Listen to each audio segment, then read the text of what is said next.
Ginagamit ang mga CCTV camera para ma-monitor ang mga nangyayari sa paligid at bilang pag-iingat sa mga krimen tulad ng pagnanakaw. Pero sa Iloilo City, ninakaw mismo ang CCTV na nakakabit sa labas ng isang internet shop. Ang aktong pagnanakaw na-record pa rin sa database nito. Makibalita tayo kay Alessa Kimsing ng GMA Iloilo.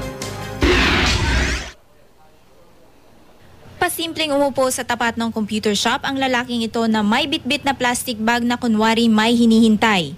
Ilang sandali pa, tumayo ang lalaki at tumuntong sa plastic bag na may lamang matigas na bagay at pilit inabot ang CCTV camera na nakalagay sa pader. Tumalon ang lalaki nang hindi niya maabot ang CCTV. May ara ni siya 6 attempts nga pagkuha sang kamera. First attempt ya, ang ginapatungan niya lata nga nakaputo sa plastic ka blue, latas ng pineapple until mga 4th attempts. Sa ikalimang subok ng lalaki, bahagyan niyang nagalaw ang CCTV. Dahil hindi pa rin maabot ang CCTV, kinuha ng lalaki ang isang paso at doon tumuntong. Tuluyan niyang nakalagang CCTV at tinangay ito. Nai-record naman sa database ang kuha sa CCTV pero huli na nang mapanood ng may-ari.